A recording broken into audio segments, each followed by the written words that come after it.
Seja muito bem-vindo, seja muito bem-vinda à série de lives aí, Imersão em Exercício e Diabetes. Professor, quanto tempo de exercício que eu tenho que fazer? Então, essa é uma pergunta que é engraçado que ela parece ser tão simples, né? E no fim é uma pergunta extremamente complexa se a gente é, conseguir aí entender levar em consideração todas as variáveis que a gente tem, né, da questão do exercício físico para quem tem diabetes. Então, o detalhe é assim, quanto tempo eu tenho que fazer? Vamos primeiro partir do pressuposto que a gente não tem ideia, então a gente vai dar uma olhada nas recomendações. As recomendações de exercício físico para quem tem diabetes, para a população de uma maneira geral, a recomendação de exercício para que a pessoa saia do sedentarismo, né, saia da classificação de inatividade física, é recomendado que esse indivíduo faça exercício aí com característica cíclica, por pelo menos 30 minutos por dia, na maior quantidade de dias na semana. Na somatória total aí da semana, ele some lá 150 minutos. Se ele fizer exercício com intensidade um pouco mais vigorosa, ao invés de ficar fazendo 30 minutos por sessão, né, 15 minutos. Acho que 15 minutos já é o suficiente. 15, 20 minutos, não me lembro agora exatamente qual é, mas eles pedem para somar em pelo menos 75 minutos aí também por semana. Então, a ideia é a seguinte: isso aí para a população em geral, pessoa que é sedentária e vai lá fazer exercício. Quem tem diabetes, sendo. Quando geralmente se é diabetes tipo 1, geralmente é diagnosticado quando criança, ou é mais jovem, geralmente é uma pessoa que naturalmente é mais ativa. Agora, no diabetes tipo 2, é muito comum. E aí, João Vitor, boa noite, está aqui no Instagram. Agora, a pessoa que tem diabetes tipo 2 é uma pessoa que geralmente ela tende a ser mais sedentária, geralmente está acima do peso, tem outros fatores de risco, muitas vezes associados, como por exemplo a hipertensão. Então, por recomendação, se a pessoa com diabetes nunca fez exercício ou está muito tempo sem fazer exercício, o que ele pode iniciar é exatamente começar a caminhar ou fazer uma atividade que seja moderada, como por exemplo pedalar, né? Tem várias regiões aí do nosso país, por exemplo, na região litorânea, é muito comum, inclusive, as pessoas usarem a bicicleta como meio de transporte. Então, quer dizer, tem ciclofaixas, tem locais aí que a pessoa dá para ele usar a bicicleta como exemplo. Não precisa só. As pessoas têm muito mania de falar, não, eu vou caminhar, eu estou caminhando. O caminhar não é a única atividade que a gente pode fazer de maneira cíclica, né, com característica aeróbia. O pedalar, por exemplo, também é uma possibilidade da pessoa também, né, fazer um movimento também que é cíclico com intensidade moderada. Esses exercícios, geralmente, se ele fizer por 30 minutos por dia, já vai ser o suficiente para fazer a pessoa diminuir a resistência à ação da insulina. Então, já é algo que dê para ajudar no controle de quem tem diabetes. Agora, uma coisa que a gente precisa considerar é que, primeiro, para a pessoa que tem diabetes fazer exercício, precisa ser algo que ele goste de fazer. Então, tem pessoas que têm diabetes, eu conheço, que gostam muito de dançar. Então, o ideal que é para essa pessoa? Dançar. Quanto mais ele puder dançar, melhor. Né? A pessoa gosta de caminhar, então tudo bem, então vai caminhar. Né? Gosta de correr? Vai correr. Gosta de musculação? Vai fazer musculação. Porque muitas vezes as pessoas falam, mas a recomendação não é o exercício cíclico. A musculação ela não é cíclica. Não é. Mas nós temos métodos que são aplicados em sala de musculação que muitas vezes são métodos por passagem. Então, os métodos por passagem, ele tem sim uma característica que, quando se faz, as publicações mostram isso. Os trabalhos, geralmente, com trabalho aeróbio. O aeróbio, a gente tem uma grande vantagem em termos de comparado ao trabalho feito em sala de musculação, por conta do aumento no consumo de oxigênio. Então, o trabalho cíclico ele faz o indivíduo gastar realmente mais energia com base no consumo máximo de oxigênio. Então, de maneira aguda, quer dizer, naquele momento de exercício, 30 minutos de corrida, por exemplo, com 30 minutos fazendo o treino em sala de musculação. O gasto energético que o indivíduo tem correndo, ele acaba sendo maior. Então, comparando o quanto consegue diminuir a glicose no sangue, fazendo o trabalho cíclico, comparado com a musculação, o trabalho cíclico ele realmente mostra resultados melhores. Mas, por outro lado, o que a gente tem? O trabalho cíclico ele diminui rápido a glicemia. Só que dependendo do período que foi feito, muitas vezes essa diminuição rápida na glicemia faz com que haja também uma maior liberação de glucagon. E aí o que acontece? Com a função do glucagon, ele vai lá no fígado e faz o fígado mandar glicose para o sangue. Então, muitas vezes tem uma diminuição bastante acentuada, a pessoa para de fazer exercício, ainda continua circulando esse glucagon no sangue por um período, fazendo ali o fígado liberar um pouco mais de glicose para o sangue, e, consequentemente, ele parou de fazer exercício. Quer dizer, a velocidade que o músculo em trabalho estava ali captando a glicose também parou ou diminuiu. E aí o que acontece? Começa a acumular glicose no sangue, por conta dessa ativação pela ação hormonal. E aí, muitas vezes, você mede a glicemia antes, mede depois, tem uma queda acentuada, só que às vezes depois, meia hora, uma hora depois do exercício, a glicemia tende a aumentar um pouco mais. Isso acontece. Vai depender, claro, do tempo que fez, a intensidade que foi feito. Agora, na musculação, essa situação ela normalmente não tende a acontecer de uma maneira generalizada, principalmente quando o indivíduo faz o exercício de maneira cíclica. Por quê? Cíclica, né? Quer dizer, por método por passagem. Porque o método por passagem, você vai fazer uma quantidade de repetições, terminou, já faz outra. Você não vai ficar tendo tempo de intervalo. A não ser, por exemplo, se for um circuito, você vai fazer, sei lá, 7, 8 exercícios, para depois talvez dar um intervalinho. Se for um treino bisete ou trisete, como a carga ela é maior, você vai fazer 2, 3 exercícios para o mesmo grupamento muscular e depois vai dar um período de intervalo. Então, com isso, tem ali a diminuição da glicose, ela é um pouco mais rápido do que acontece, né? Ela acaba sendo mais significativa, você medindo ela antes e depois do exercício, mas não dá para comparar com o exercício aeróbio, porque o aeróbio o músculo está ali ativo a todo momento, então não tem como. Né? Olá, Antônia, boa noite. Então, não tem como a gente comparar um com o outro. Só que o treino de musculação ele tem uma vantagem bastante importante, que é, durante o exercício, pode não diminuir tão acentuadamente a glicose no sangue como acontece no exercício aeróbio? Sim, é o que vai acontecer. Só que a quantidade de microlesões que são geradas no exercício resistido, no exercício em sala de musculação, ele é muito maior do que o que é gerado normalmente quando o indivíduo está correndo.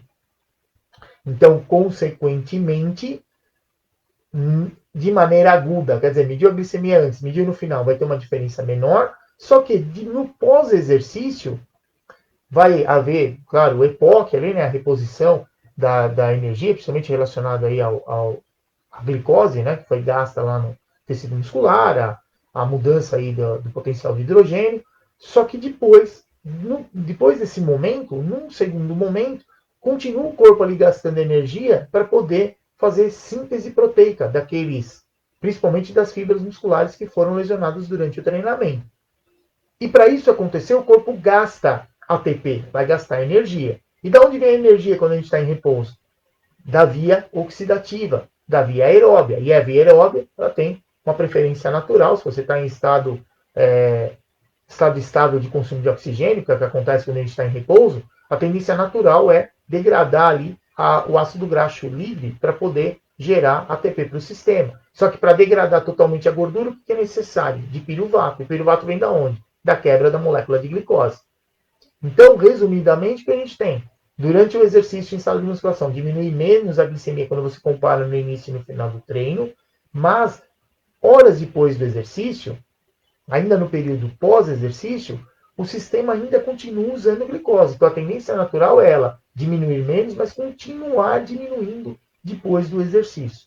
Isso é muito frequente e é uma vantagem, porque o risco de fazer hipoglicemia ele acaba, de certa maneira, diminuindo.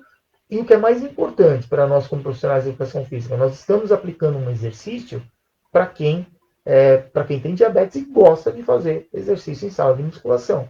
Então, o mais importante para a gente, né, ainda dentro dessa pergunta que foi feita para mim, que a pessoa perguntou quanto tempo eu tenho que fazer de exercício, eu acho que antes da gente responder essa pergunta, primeiro precisa identificar que tipo de exercício que a pessoa gosta de fazer. Aí, de acordo com o tipo de exercício, a gente vai dosar a carga de treinamento através do volume e da intensidade, e aí sim vai determinar um tempo para ele fazer de exercício, levando, claro, em consideração também o grau de condicionamento físico que a pessoa tem. Porque não adianta, um indivíduo que é pouco condicionado, mesmo você fazendo um trabalho cíclico, vai, do jeito que é recomendado, não vai lá andar 30 minutos. O que naturalmente você vai perceber? Os primeiros 5, 6 minutos ele vai caminhar um pouco mais rápido e depois ele começa a diminuir a velocidade. E no final ele está quase que gatinhando no final dos 30 minutos. Porque aquele volume de 30 minutos, para aquela pessoa que tem uma condição física muito, o consumo máximo de oxigênio dele está muito abaixo do que é recomendado para a faixa etária dele, consequentemente ele não vai suportar a mesma intensidade o tempo inteiro. Então, isso também é algo que a gente precisa sim levar em consideração. Tinha alguém colocado aqui um comentário a respeito do HIIT, né? Fizeram uma pergunta aqui para mim, não sei depois se a pessoa acho que acabou apagando, mas o que acontece aqui? A gente. Oi. Ah, tá. Agora apareceu aqui para mim, tá certo. Que perguntou aqui o HIIT, né? Para quem tem diabetes. Então, há pouco tempo eu estava lendo até um artigo que eu achei interessante, que eles colocavam a aplicação do HIIT para quem tem diabetes tipo 2. Eu falei, poxa, diabetes tipo 2 normalmente tem um monte de fator de risco, né? Achei até interessante, aí eu dei uma lida no artigo.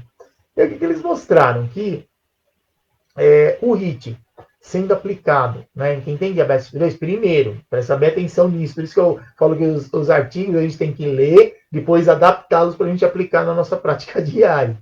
Então, o que eles colocaram lá? A amostra desse estudo, os indivíduos eles tinham somente diabetes tipo 2. E eram indivíduos diagnosticados há não muito tempo. Então, eram pessoas que não tinham hipertensão, não tinha nenhum outro fator de risco, não estavam acima do peso, eles não tinham, hipercolesterolemia, né? Não, dizer, o colesterol, as frações de colesterol estavam mais ou menos dentro do padrão. Então, assim, é um tipo de diabetes tipo 2 que a gente, né, com a experiência que eu tenho aí de conviver mais de 20 anos prescrevendo e acompanhando esse pessoal, é um tipo de diabetes tipo 2 bem raro da gente conseguir aí ter como aluno. Mas, de qualquer maneira, foi o que eles descreveram lá na amostra deles. E aí eu fui ler, né, como foi desenvolvido aí o estudo. Foi feito, sim, treino de HIIT só que eles fizeram em bicicleta, né, que eram pessoas com a idade um pouco mais avançada. E o resultado final, qual foi? Consumo máximo de oxigênio deles, consumo pico, na verdade, né? Eles nem mediram consumo máximo. Consumo pico de oxigênio, só para lembrar, né, durante um teste, é o máximo consumo de oxigênio que o indivíduo conseguiu chegar. Independente se foi no meio do teste, no final do teste, não interessa. O máximo, o pico que ele conseguiu chegar é o consumo máximo pico, que é chamado. Porque mesmo, se a gente pensar fisiologicamente, praticamente 50% das pessoas que vão fazer um teste ergométrico de esforço, lá usando a ergospirometria, para determinar o consumo máximo de oxigênio, no final, lá, quando ele ultrapassa a limiar 2, ali, ele não mantém um padrão, como a gente vê muitas vezes nos livros, né? E de estabilizar o consumo de oxigênio. Ele fica todo, sabe, o corpo fica tentando buscar uma situação de equilíbrio ali, mas não se consegue atingir esse padrão. Então, quando o indivíduo é mais condicionado, a gente vê, é mais frequente acontecer, mas quando o indivíduo é pouco condicionado, raramente isso é possível. Então, eles usaram aí o consumo pico de oxigênio. E compararam lá, consumo pico de oxigênio, e compararam o HIIT com o exercício do jeito que é recomendado, né, de maneira moderada. E o que eles perceberam? Que consumo máximo de oxigênio, consumo pico de oxigênio, ele sim aumentou. A parte, né, de condicionamento cardiorrespiratório, certamente, claro, né, foi mais exigida, só que com relação à hemoglobina glicada, não teve mudança nenhuma. Então, o detalhe aí, por isso que eu sempre gosto de ler os artigos, adaptá-los para que a gente possa aplicar no nosso dia a dia. Né? Então, se você tem um aluno com diabetes tipo 2, que tem um condicionamento físico, já é uma pessoa mais treinada, não tem lá fator de risco, não vai ter problema aplicar o HIIT nele. Até aí sem problemas. Só que a resposta que você vai ter, né, em relação a valores relacionados ao controle do diabetes, pelo menos o que foi mostrado nesse trabalho aí, não teve diferença. O trabalho aeróbio e o trabalho, o HIIT, teve o mesmo resultado. Então, tudo vai depender do que você quer com esse indivíduo. Ah, mas o objetivo, apesar do meu aluno ter diabetes, ele não tem lá fator de risco, e o objetivo do treino ele já é uma pessoa que corre, e se ele corre, o objetivo dele é aumentar o consumo máximo de oxigênio. Eu quero aumentar o pace dele. Eu quero que ele corra lá em limiar 2 a maior parte do tempo, que ele tem um ritmo bacana de corrida. Então, quer dizer, nessa situação, você, claro, opta pelo modo de treinamento, pelo método de treinamento que mais resultado vai te dar de acordo com o seu objetivo. Mas, de uma maneira geral, se a gente pegar o que é legal para a pessoa que está querendo controlar o diabetes. Se ele quer controlar o diabetes, é ele fazer exercício. Uma outra coisa que até um dia desses aí eu fui questionado, porque nas recomendações muitas vezes aparece assim, se o indivíduo vai fazer exercício, tem diabetes e vai fazer exercício, a recomendação é que ele faça um dia exercício e no outro dia não. Num dia sim, um dia não. Eu falei, pô, meu, para com isso, né? Isso aí, para quem foi aluno meu na graduação, aí, a Juliana tá aí, ela foi aluna minha, ela pode confirmar. Eu sempre falava isso na graduação, né? Quer dizer, você está dando aula para. O cara ficou, trocentos meses ali se planejando para uma hora que ele ir para academia.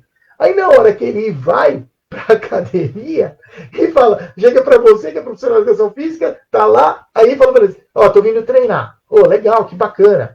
Quantas vezes na semana você vai vir? Ah, não, eu quero vir todo dia. E aí o que você faz? Você pega um balde de gelo e joga no cara. Fala, não pode. Fazer uma adaptação, um dia sim, um dia não. Cara, você fazendo isso, o cara vem hoje treinar, amanhã ele não vem, no outro dia ele já não vem, mas amanhã não vem mais mesmo. Você quebra o elemento, também não tá aí, também foi aluno meu na graduação, ele deve lembrar disso aí também.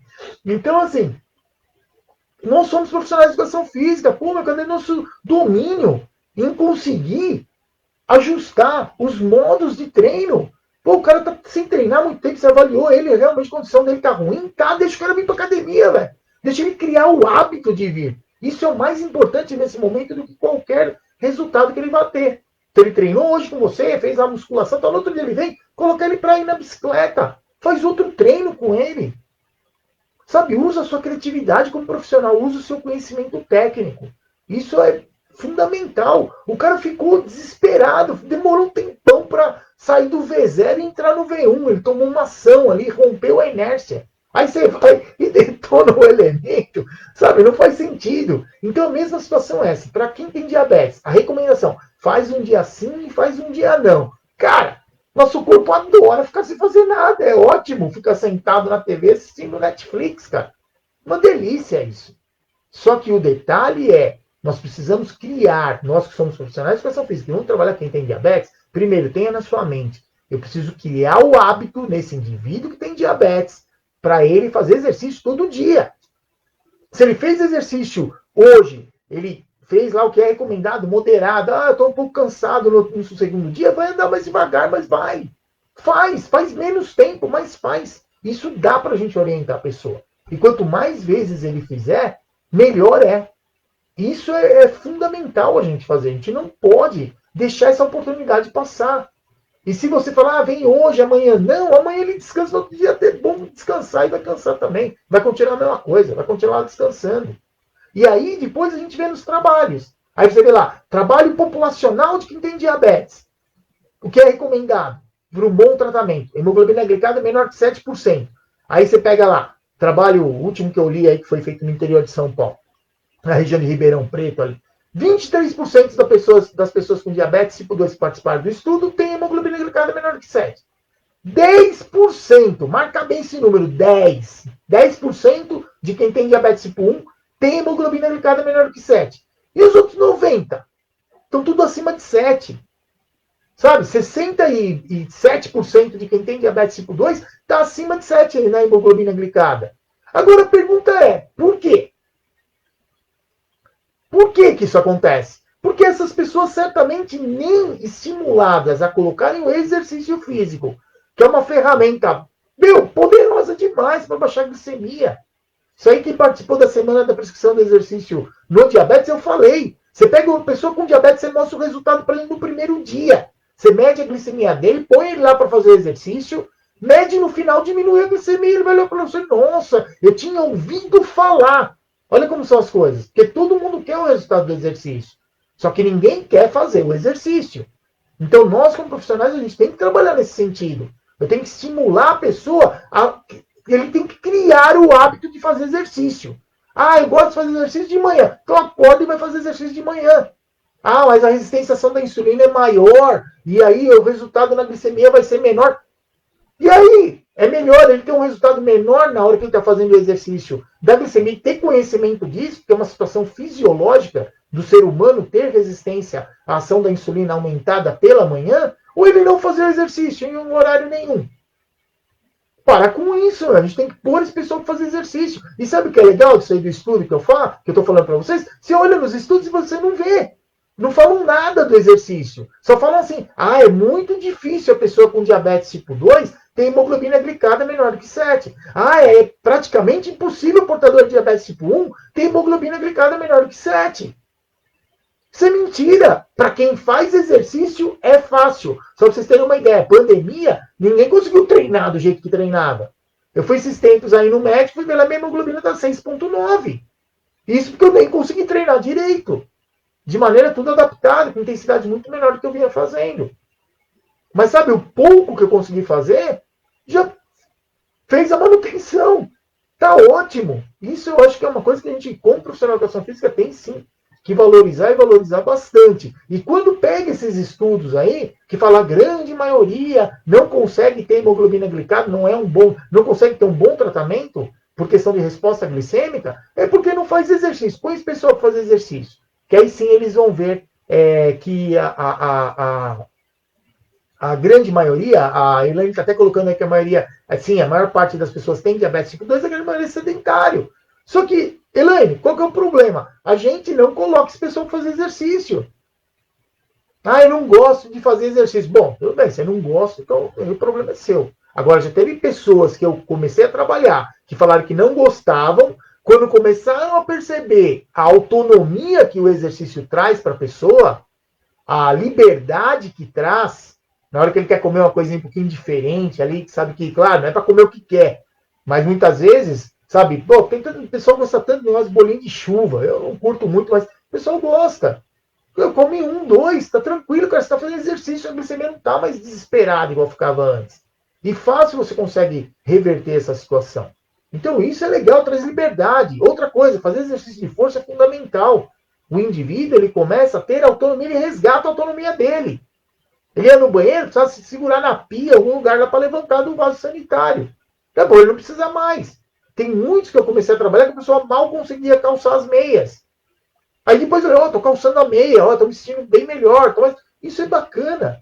Então, quer dizer, você melhora a qualidade de vida da pessoa com diabetes e, claro, nosso foco é ajudar no controle. Só que junto com isso a gente vai ajudar muito mais. É um negócio assim, super bacana. Né? É um negócio que vale a pena e a gente tem sim que estimular essas pessoas. Eu vi que até está aqui, eu estou vendo aqui, pode falar, até encosta, eu estou vendo aqui as perguntas. Você está vendo? Então, mas não, manda aí. É do Eduardo Carlos. Não, tá. Educador físico Carlos. É, do Carlos, tá. Pode-se prescrever o circuito funcional para quem tem DM2 moderadamente para não sedentário? Então, pode. O detalhe é o seguinte: você vai prescrever o grau de dificuldade dentro do que é o funcional de uma maneira com segurança. Porque isso aí é o que nós, como profissionais de educação física, eu entendo da seguinte maneira. No meu ver, não tem exercício que o portador de diabetes não possa fazer. Agora, total responsabilidade do profissional de educação física. Isso eu não tiro. A responsabilidade é nossa. Eu posso fazer, por exemplo, eu treinei muito tempo, dei muita aula de taekwondo. Poxa, eu posso fazer uma aula de taekwondo com alguém que tem retinopatia diabética? Posso. Por que eu não posso? Só que aí o que eu vou fazer? Eu vou fazer ele ficar saltando e chutando? Sendo que a gente sabe que o risco é maior. Você vai fazer técnicas de combate onde você vai descer a pancada na pessoa, mesmo que ele esteja usando proteção? Não. Porque sabe que o impacto é ruim para esse indivíduo. Mas por conta disso ele não pode fazer? Pode. No meu entender, pode. O pessoa com diabetes pode fazer qualquer exercício. Claro, Se ele estiver fazendo sozinho, ele vai assumir todos os riscos. E muitas vezes eu sou questionado, as pessoas comentam bastante a respeito, por exemplo, do CrossFit. Então, para os profissionais que estão trabalhando em boxe de CrossFit, cara, você tem total responsabilidade de dosar as cargas para essa pessoa. Não tem jeito, é assim. Porque tem atividades que naturalmente elas tendem a ter uma intensidade maior. Como acontece no spinning. Né? Várias vezes já me perguntaram, falaram, poxa, professor, eu tenho diabetes, eu percebo que eu vou fazer spinning, mas em vez de baixar a glicemia, ela aumenta no final da aula. Pô, o cara está fazendo o exercício numa intensidade super alta, tem um monte de hormônio contra-regulador ali circulando. A glicemia não vai baixar, de imediato ela não baixa. Mas depois dos 40, 60 minutos que você terminou o exercício, certamente vai baixar e se não tomar cuidado ainda faz hipoglicemia. Então, isso são situações que sim, a gente precisa tomar cuidado com isso. Então, a pergunta, Carlos, totalmente uma pergunta pertinente. Isso é uma dúvida que a maioria dos profissionais de educação física tem. Qual o exercício que o portador de diabetes pode fazer? Todos, desde que seja supervisionado por um profissional de educação física. Então, o detalhe é o indivíduo. Primeiro, por isso que eu comento muito com vocês isso. Chegou uma pessoa com diabetes, você vai fazer uma anamnese que seja a mais completa possível.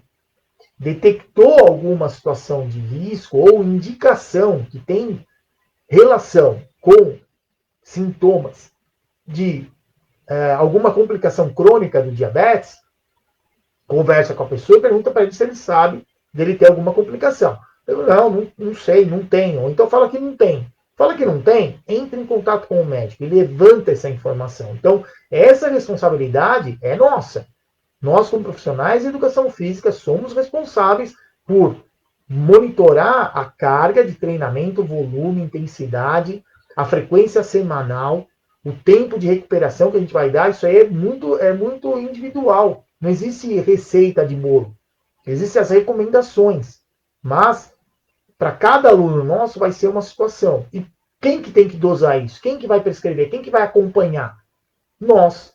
Então, nós como profissionais de educação física, que temos a responsabilidade, sim, pegar esse indivíduo com diabetes que chegou para a gente, levantar que tipo de tratamento ele está fazendo, se ele já tinha histórico de fazer exercício, de repente está um tempo parado, ou nunca fez e agora veio, porque não está conseguindo realmente controlar o diabetes, determinar o objetivo, dentro desse objetivo, determinar que tipo de exercício, que modo que a gente vai prescrever esse exercício para o indivíduo, né, dentro do que ele gosta, de preferência, porque faz parte do tratamento, mesmo que o objetivo dele seja, por exemplo, eu corro, meu sonho é correr uma maratona. Tá bom, vamos te treinar para você correr uma maratona.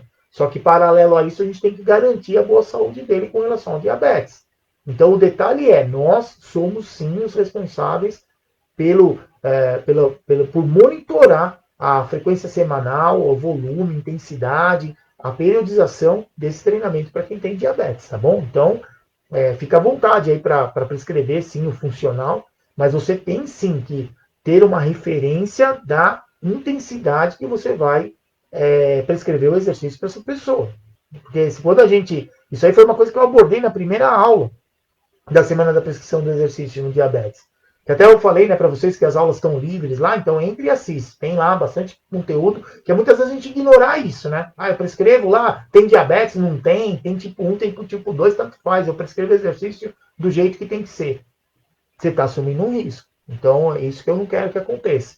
E nós somos, sim, responsáveis, tá bom? Deixa eu ver aqui que a Antônia está perguntando aqui que o diabético é uma pessoa normal. Claro que com algumas limitações. Então, Antônia, é assim. O diabético é aquele cara que tem um problema metabólico. Algum problema com a insulina. Ou com muita resistência à ação da insulina, ou não produz insulina. Ou o que produz é tão pouco que é como se não produzisse. O detalhe é esse. De primeiro momento, é um problema metabólico. Esse problema metabólico ele leva a outros agravos. Então, na hora de prescrever o exercício para quem tem diabetes, você está prescrevendo para aquela pessoa com diabetes. Não dá para... porque eu estou fazendo o treino que o meu amigo com diabetes tem, eu estou fazendo igual. É a mesma coisa essas dietas doidas aí, que aparece cada hora a dieta de um ator, uma atriz lá, famoso, e falam que a dieta da pessoa. Se é dela, é dela. Não é para mais ninguém. Então, isso é uma coisa que a gente tem que levar em consideração com o exercício, é a mesma coisa. Então, Antônia, por exemplo, Se você tem diabetes aí, você vai fazer exercício, o exercício está sendo prescrito para quem? Para você. Acabou. Eu estou indo treinar, o exercício é prescrito para mim. Acabou. É assim que tem que ser. Isso é uma coisa que tem que ficar muito claro para nós, profissionais de educação física, que estamos aí nos preparando para trabalhar com quem tem diabetes, tá bom? Então, o detalhe é o seguinte, que exercício que é melhor, o que ele gosta de fazer. Agora, quem vai garantir a segurança desse exercício? Nossa, é assim que funciona. Então, essa é a resposta aí. Ô, Té, cadê você, meu amor? Vem aqui. A Estela ficou aqui um tempão perto de mim. Eu acabei não dando muita atenção para ela e ela deu no pé. Não quis nem saber de mim agora. Não, acho que foi isso mesmo. Pô, que mais aí? A Elaine comentou um negócio bacaninha que ela falou assim a respeito de exercício todo dia, porque a poupança é do bem.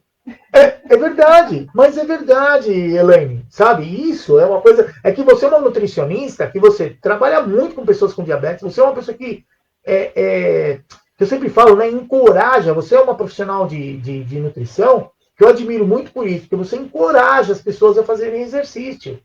Isso é importantíssimo. Porque o perfil, geralmente, principalmente da pessoa que tem diabetes tipo 2, ele primeiro, infelizmente, nós brasileiros, nós acreditamos o seguinte: eu estou doente.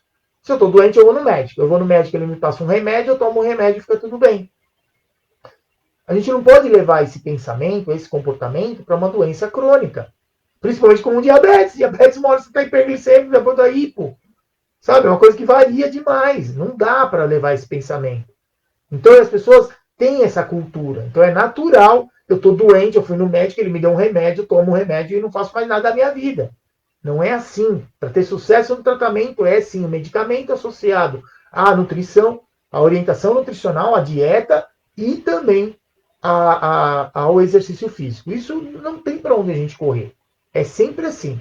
Então, e nós, como profissionais de educação física, que somos os profissionais que, normalmente, quem tem diabetes está vendo a gente aí 2, 3, 4, 5 vezes na semana, nós temos, sim, cada dia aí educando essa pessoa. E olha, é um trabalho bastante difícil, pode ter certeza disso. Emanuel está aí, ele tem lá uma aluna que ele mexe, tá, tá deixando ele cheio de ruga, tadinho. Tá desesperado já, porque ele não sabe mais o que faz com ela. Então, realmente é isso que a gente vive, sim, tá certo? Então, o Joval está colocando aqui que a equipe multiprofissional. Então, a equipe multiprofissional, ela é sim importante no tratamento de quem tem diabetes, só que o grande desafio que a gente tem é que são raros os centros onde a gente tem todos os profissionais atendendo ali, né? No mesmo dia, né? Então, Jô, esse é o detalhe que a gente tem. E foi a Jô que colocou aqui o negócio da planilha? Isso. Parabéns, é isso aí mesmo. E eu tenho certeza, Jô, que você com esse comportamento, você passa a ser uma profissional muito mais respeitada, né? E os médicos acabam te encaminhando as pessoas, tá? Isso aí é o que naturalmente vai acontecer. Porque o médico, ele avalia, assim, muito o risco de para quem ele está mandando o paciente dele. Então, ele não vai mandar para qualquer professor porque ele ele não está tendo, assim, ele não sabe quem é. Ele não sabe quem é você. Ele fala, ó, vai lá, treina aí, vai na academia lá e faz exercício. Ele não faz isso. Porque ele está preocupado com a segurança do aluno dele.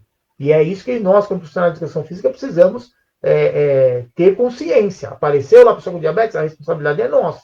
E nós é que vamos garantir aí que sim, que aconteça isso, tá bom? O retorno profissional é isso aí, a valorização e ele é bastante importante, tá?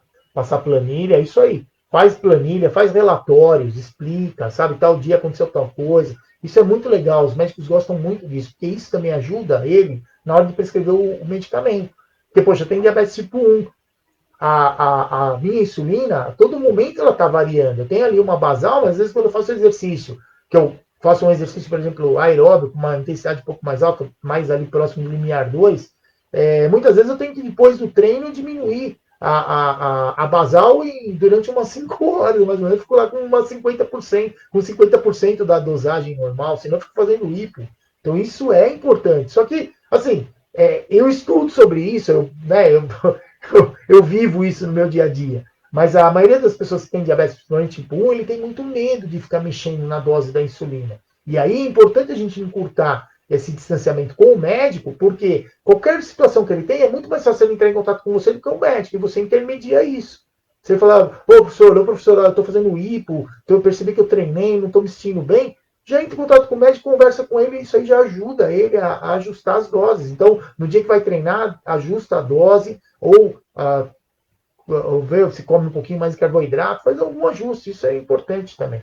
Né? O Alexandre colocou aqui que o treinamento de força, a pessoa aí chega né, na idade avançada com total autonomia para carregar aí a própria sacolinha do mercado sem precisar ir pedir ajuda, né, para alguém. Mas é isso aí mesmo. E isso, Alexandre, na verdade é o que todos nós queremos, mas é aquilo que eu falei, né? Todo mundo quer o efeito do exercício, mas o que não quer é treinar. Então, é isso que a gente precisa estimular aí as pessoas.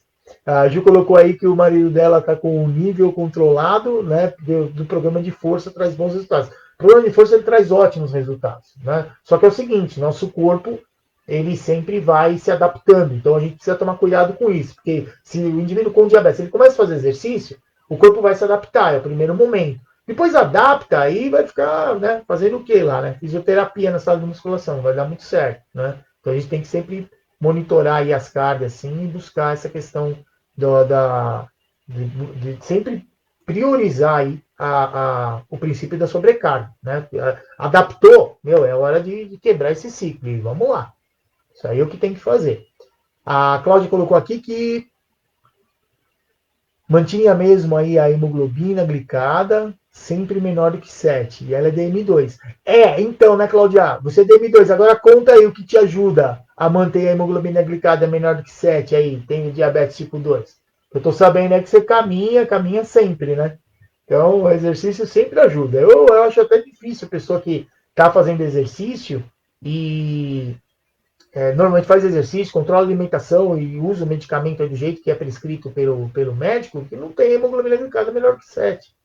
É difícil, a não ser que seja um esculachado, né? Tem a dieta, mas não faz direito, tem medicamento, uma hora toma, uma hora não toma, e também faz o exercício daquele jeito. Aí, desculpa, não vai dar certo. Mas para quem é disciplinado, consegue sim. O Alexandre colocou aí que precisamos utilizar aí de maneira inteligente as variáveis aí de forma de treinamento para que possamos fazer adaptações mais adequadas ao indivíduo. Sim, e isso, Alexandre, quando a gente trabalha com quem tem diabetes, é algo totalmente dinâmico, viu? Você faz a periodização, daqui a pouco já tem que adaptar de novo, e assim, é um negócio bem dinâmico, mas é bem legal, para a gente eu curto pra caramba esse negócio. Eu sou suspeito para falar de vocês. Olha lá, olha o Alexandre entregando a Cláudia, olha lá que legal que é, ó. Colocou lá que além da caminhada ele tá fazendo musculação também, ó. Tá vendo? É isso aí, ó. Esse aqui é o detalhe. Tá vendo? Foi a pé até para Aparecida. Tá vendo que legal?